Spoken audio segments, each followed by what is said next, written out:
Infinix launch করে দিল তাদের নতুন আর একটি ফোন ইনফিনিক্স নোট 40। কম দামে লঞ্চ করলেও এখানে আপনি পাচ্ছেন বেস্ট একটি গেমিং প্রসেসর, ভালো ক্যামেরার সাথে ভালো মানের ডিসপ্লে। ফোনটিতে রয়েছে দারুণ সব ফিচার্স, যেটি ইন্দোনেশিয়াতে লঞ্চ হয়ে গেছে এবং কয়েকদিন পর বাংলাদেশেও পেয়ে যাবেন। কবে লঞ্চ হবে জানাবো সেই ব্যাপারে আলোচনা করব। ফোনটির ব্যাপারে খুঁটিনাটি সব কিছু, ফোনটির ব্যাপারে বিস্তারিত জানতে এই ভিডিওটি শেষ পর্যন্ত দেখতে থাকুন। তাহলে চলুন শুরু করি। এই ফোনটির বক্সটি ওপেন করলেই পেয়ে যাবেন user guide, USB type C charging cable, SIM ejector pin, charger, একটি ব্যাক কভার এবং কাঙ্ক্ষিত ফোনটি। এই হলো বক্স কন্টেন্ট। লুক এবং ডিজাইন নিয়ে কথা বলতে গেলে ফোনটির ব্যাক প্যানেলটিতে ইউজ করা হয়েছে প্লাস্টিক, রয়েছে গ্লসি ফিনিশিং।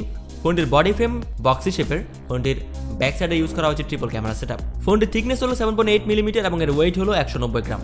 এর ডান সাইডে রয়েছে পাওয়ার বাটন সাথে ভলিউম রকার।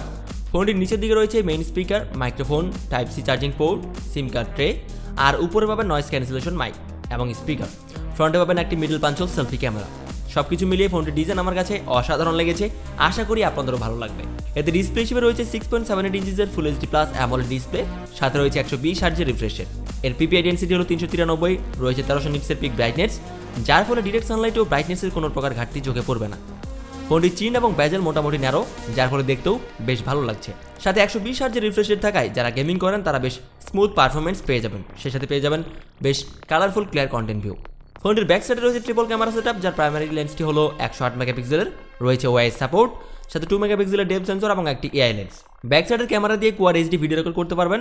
ওআইএস সাপোর্ট থাকায় ভালো স্টেবিলাইজড ভিডিও রেকর্ড করতে পারবেন, সাথে ফোনটির ক্যামেরা দিয়ে ভালোই ছবি তোলা যাবে। ফ্রন্টে রয়েছে 32 মেগাপিক্সেলের সেলফি ক্যামেরা, যা দিয়ে 1080p 30fps এ ভিডিও রেকর্ড করতে পারবেন, সাথে ভালো মানের সেলফিও তুলতে পারবেন। পারফরমেন্সের জন্য ফোনটিতে প্রসেসর হিসেবে দেওয়া হয়েছে MediaTek Helio G99 ultimate. GPU হিসেবে থাকছে মালি G57, যার up to clock speed 2.2 gigahertz.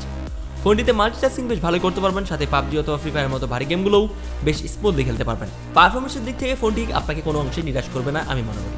ফোনটিতে আউট অফ দ্য বক্স পেয়ে যাবেন অ্যান্ড্রয়েড 14, ব্যাক এন্ডে থাকছে XOS 14। সিকিউরিটির জন্য থাকছে under display optical fingerprint sensor, যা খুবই ফাস্ট বলা যায়। ফোনটির ব্যাটারি ব্যাকআপের জন্য দেওয়া হয়েছে 5000 মিলিঅ্যাম্পিয়ারের একটি বড় ব্যাটারি, সাথে রয়েছে 45 ওয়াটের একটি ফাস্ট চার্জার। আরও থাকছে 20 ওয়াটের ওয়্যারলেস চার্জিং সাপোর্ট এবং 5 ওয়াটের রিভার্স ওয়্যারলেস চার্জিং সাপোর্ট। এই ফোনটি মার্কেটে 3টি কালার ভেরিয়েন্টে পাওয়া যাবে। এখানে দেওয়া হয়েছে LPDDR4X RAM, সাথে রয়েছে UFS 2.2 স্টোরেজ টাইপ। ফোনটি গতকালকে ইন্দোনেশিয়ান মার্কেটে লঞ্চ হয়ে গেছে, কিন্তু বাংলাদেশে লঞ্চ হতে কিছুটা দেরি হবে। ধারণা করা যায় এপ্রিল মাসের মাঝামাঝিতে লঞ্চ হয়ে যাবে। ফোনটি একটি মাত্র র্যাম রম ভেরিয়েন্টে লঞ্চ হয়েছে 8/256 GB। এই ফোনটি বাংলাদেশে যদি লঞ্চ হয় তাহলে এর দাম হতে পারে আনুমানিক 22 থেকে 30,000 টাকা।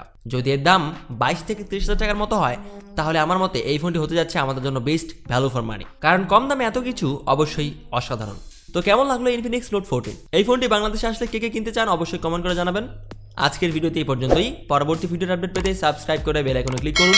দেখা হবে পরবর্তী ভিডিওতে, ততক্ষণ ভালো থাকবেন, সুস্থ থাকবেন, ধন্যবাদ।